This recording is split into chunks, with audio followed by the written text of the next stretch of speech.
Hey, welcome back guys to another episode of Final Fantasy X-2. I'm Zachary H. Elcom, your faithful announcer, and this is done in post-production. So, nothing's going to be live like, whoa, what is that? Well, I'm doing this for most of the via Infinito, which I've been saying it wrong, like, I was calling it wrong the first time, where I was calling it the Cloister of 100 Trials, and then I was calling it the Via Infinito, which, by the way, sounds a lot cooler than the Via Infinito. So there definitely should be like an A in that title and whatnot. But anyway, this is how it's going to work. Essentially, between every boss, which is really the only interesting part, there are 20 floors. I'm going to show off any of the floors that we haven't seen before. I think we've seen this one, but this is just kind of leading up. I'll show the first floor. I'll at least show the first floor that I go down and go through that. We got some of these enemies.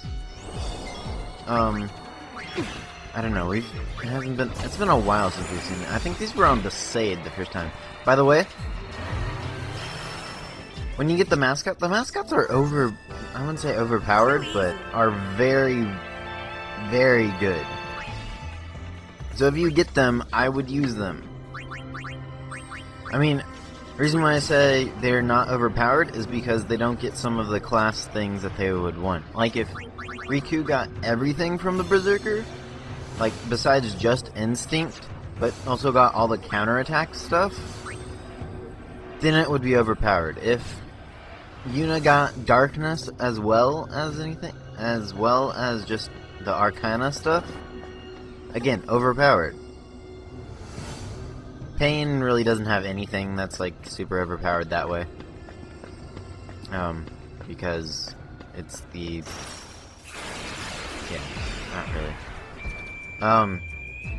Next floor down, just kind of wanted to show you, you got Tomberry things, same thing as last time, but there are Devas here again. Yeah.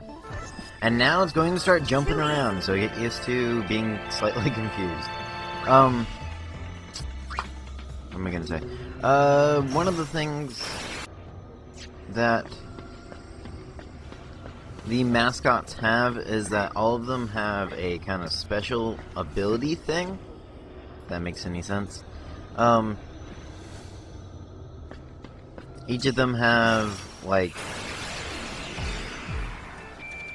oh, by the way, there's this guy here as well.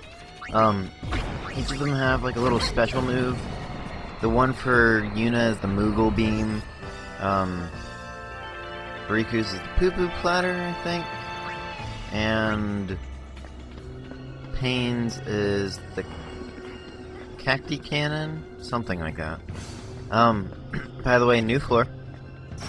By the way, way too many random battles. Yuna and Pain's do, I think, automatically over 9,999 damage, but if you can't break the damage limit, it always does 9999 damage. Which is pretty dang abusable, isn't that right? They cost a lot of MP, but just slap on their Ragnarok on one of them and you do a lot. Riku's is an insta-kill on all of the enemies, and sometimes in air quoting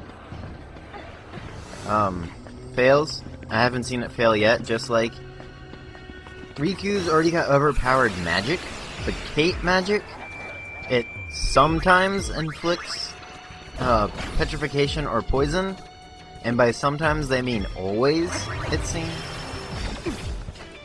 You literally, any of the upper floors here, you can get through completely easily with just the Kate magic, because it will petrify everything in the battle, break them.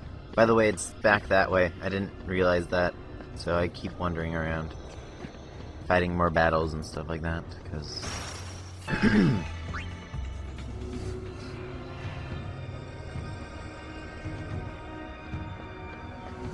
by the way, people still wondering, yes, Kingdom Hearts will probably come up soon. I don't know how soon. I'll probably have to get accommodated into how college will work. I want to get most of this recording for Final Fantasy X done before I move in, which is 27th of August. So in actually in exactly a week is when I move in. Thankfully I only have one set of neighbors, so this might not be as bad because then it won't be as weird, I guess. That's one thing that I'm fearing. Like, I like doing this, but it'd be kind of weird. This is what I found on one of the other floors. Fight against the Ambimorphous Gel, I think is what it's called. And also a Queen Coral. Amorphous Gel. Yeah, just not Ambimorphous. Which is interesting, you deal with them the same way as you normally would. You have to match the weakness of the gel to the weakness... Or, it uses a certain magic, you use the opposite magic, if that makes any sense. I'm gonna miss you. Like, the gel was using fire, you need to use ice on it, or you can, since we're just over leveled for this kind of enemy, essentially just attack it. Yeah. Anyway, what I was saying, Kingdom Hearts is coming up, but I really want to do a Pokemon game kind of in the style of Datai, what he's doing for Black and White. I don't really want to do Black and White. That's one of the choices. Under that is Ruby and Sapphire, because that's kind of... don't really want to do Ruby and Sapphire, because it's before the physical split and stuff like that. What I really want to do is like a fan game, and one of them that I found was Pokemon Chrono, which was a ROM hack, but it won't work, so that's kind of thrown out. I've been looking mostly on Poke Community for fan games that have Fakemon fan games. That's the most important thing. I don't really want to play a game that... because if it's just going to be all 5th gen, 4th gen, stuff like that, I might as well just play either Diamond or Black and White or one of those. But I'd be doing 2 playthroughs, one with a solo run and one with a team run, kind of show everything off, and one to give it kind of a challenge. But I can't find any. I can't find any that are really complete. I can find... the only one that I've seen ROM hack-wise that are complete, that have Fakemon, are... by the way, if you don't know what a Fakemon is, that's a fake fan-made Pokemon. Or it could also apply to Digimon, because it's Fakemon. Just spelled Fakemon, but most people pronounce it Fakemon. Because Pokemon is spelled the same way, except for you... Anyway. Well, nothing interesting happens till the end of this episode, so I'm just gonna be, like, randomly talking. How am I showing this again? I don't know.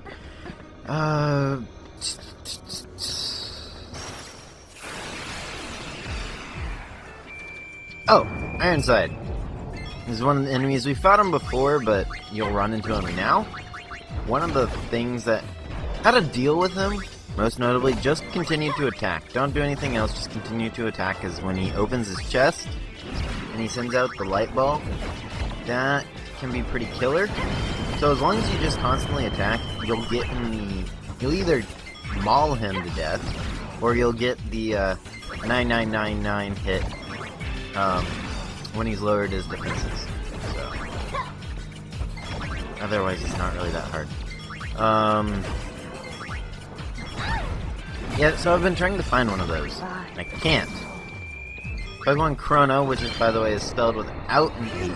It's C-R-O-N-O, which hadn't been working, was one that I found that should work. This is the Cluster 32.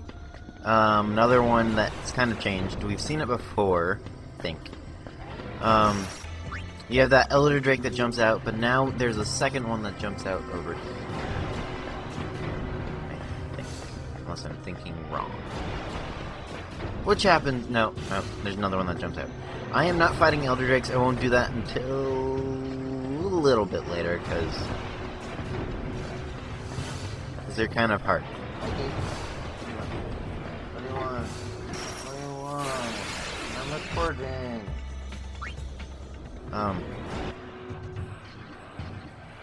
Any other of the ROM hacks? I mean, I could also do quartz, but I really hate quartz.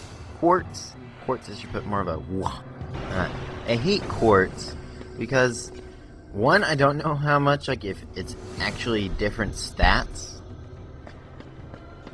Actually, I really don't like ROM hacks in general for Pokemon games, because they're usually, you're just replacing the sprites, you change up their moveset just a little bit, but you don't actually add anything. You don't really change, like, base stats and whatnot, because you can only add as much as you can add, if that makes any sense. You can only have that many Pokemon. You can't add a whole bunch. Although it's kind of interesting that Cool Boy Man, the guy that made Pokemon Brown and Prism, which I did a run through of Prism, the really older Prism, I think it was like 0.7.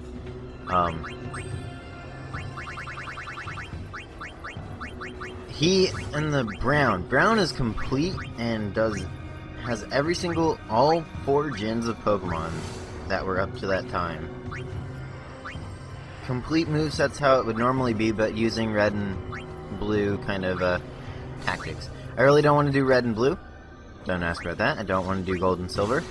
Don't ask about that. I don't want to do fire red, leaf green. Might do ruby, sapphire. I might change that up and do like ruby and emerald if I actually do that, because it'd be slightly different, but then you can also show off both what the changes are between the 2 versions. Like this, they added this. And this, they added this. They changed this gym leader. But any of the ones that are like made in RPG Maker XP, which I would want to play one of those, most of them aren't finished. Play Pokemon Razor, because I know that one is finished, but it doesn't have Fakemon. So then it'd just be the normal thing, and it's only got 1 through 4 gens anyway. I know I'm kind of rambling, and I'm mostly thinking through what I'm thinking through, but that might be interesting to you guys, and I'm not commenting on the video, because it's rather boring, because it's just me running through the same cloisters over and over. What am I doing?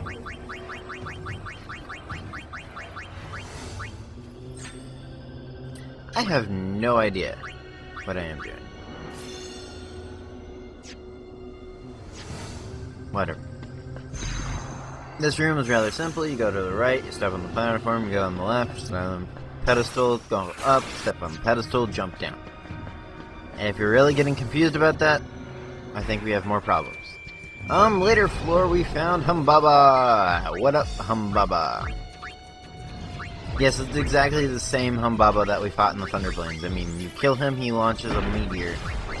Does the exact same thing. Whole lot easier.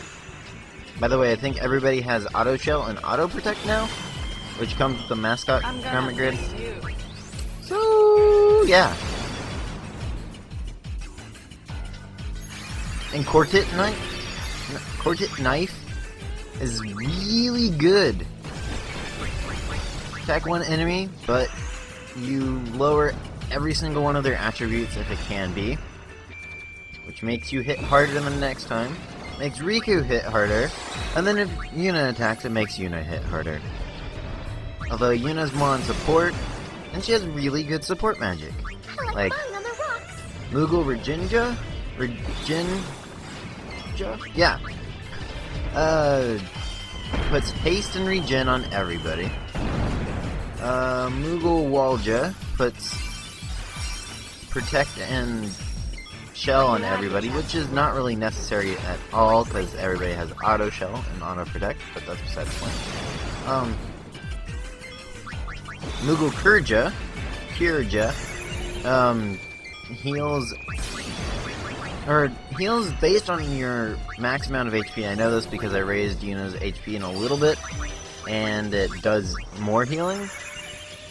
It is affected by Shell, but not by much. It's still doing like 1500 in healing. Life-Ja heals everybody's life. Oh wait, it cures everybody's HP. Cure-Ja. Everybody's HP, but then also cures all status ailments. Do not think it includes Doom.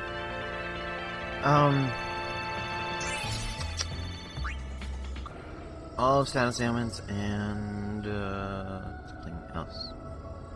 Oh, and then Life-Ja just is a full life on everybody. And then you get Moogle Beam, which is pretty dang awesome.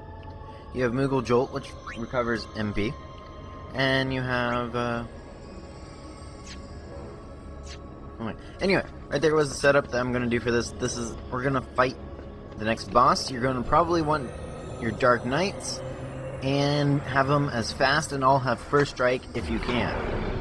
I think both Yuna and Riku have First Strike, and Pain has, the Speed Bracer on her. This is the Black Elemental. Has 9,999 HP, but has Flare, which does 999 damage, and has Ultima.